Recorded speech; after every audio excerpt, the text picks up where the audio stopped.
और अब चलिए आगे बढ़ते हैं। यूपी में 2 सीटों पर उपचुनाव के ऐलान के साथ ही सियासी सरगर्मी तेज हो चली है।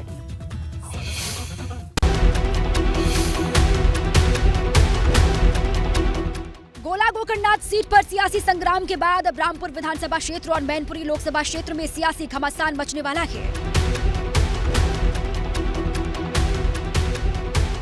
भारत निर्वाचन आयोग ने दोनों सीटों के लिए उपचुनावों की तारीखों का ऐलान कर दिया है।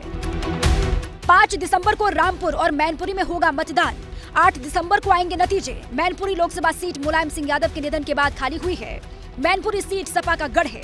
वही हेट स्पीच मामले में सजा होने के बाद सपा नेता आजम खान की विधानसभा सदस्यता रद्द हो गई। इस वजह से रामपुर विधानसभा क्षेत्र में उपचुनाव हो रहा है। आज घोषणा हुई है मैनपुरी और रामपुर के उपचुनाव। मुझे विश्वास है कि रामपुर लोकसभा और आजमगढ़ लोकसभा के तहत जैसे हम लोग रामपुर विधानसभा भी और मैनपुरी की लोकसभा भी 100% चुनाव जीतेंगे। जाहिर है एक बार फिर उत्तर प्रदेश के अखाड़े में जबरदस्त सियासी नूरा कुश्ती देखने को मिलेगी। और मैनपुरी सीट मतलब समाजवादी पार्टी का भेद खिला, जिसे बचाने और भेदने की जद्दोजहद तेज हो चुकी है।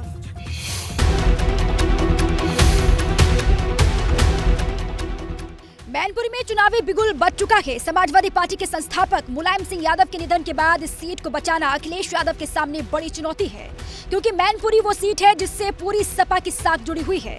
चुनाव की तारीखों के ऐलान के साथ ही जीत के दावे भी शुरू हो चुके हैं।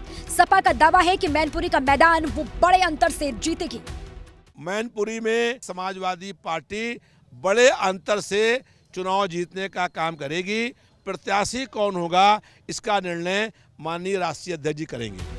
समाजवादी पार्टी भले ही लाख दावा कर ले, लेकिन बीजेपी को भरोसा है कि पीएम मोदी और सीएम योगी की लोकप्रियता के सामने विरोधियों का टिकना मुश्किल है। आदरणीय नरेंद्र मोदी जी के मार्गदर्शन और आदरणीय योगी आदित्यनाथ जी के नेतृत्व में इन किलों को ढहाया है। तो उसी तरह से रामपुर के विधानसभा चुनाव में और मैनपुरी के लोकसभा उपचुनाव में भी भारतीय जनता पार्टी के प्रत्याशियों को सफलता प्राप्त होगी। अब देखना है कि मैनपुरी का मैदान कौन मारता है। उपचुनाव के ऐलान के साथ ही रामपुर की राजनीति तेज हो चुकी है। चुनाव में अभी 1 महीने का वक्त है, लेकिन जीत के दावे शुरू हो चुके हैं।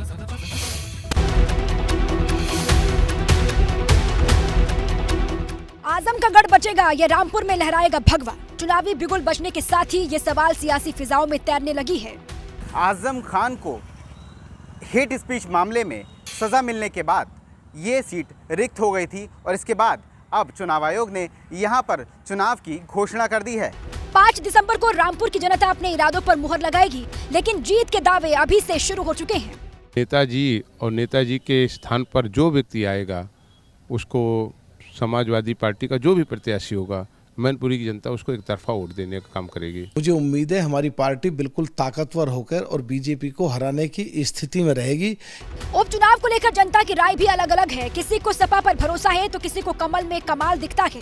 रामपुर की जनता समाजवादी हो जाती है। एक बार बीजेपी को जिता के देख लो। जाहिर है अब 8 दिसंबर की तारीख तय करेगी कि रामपुर का ताज किसके सिर सजेगा।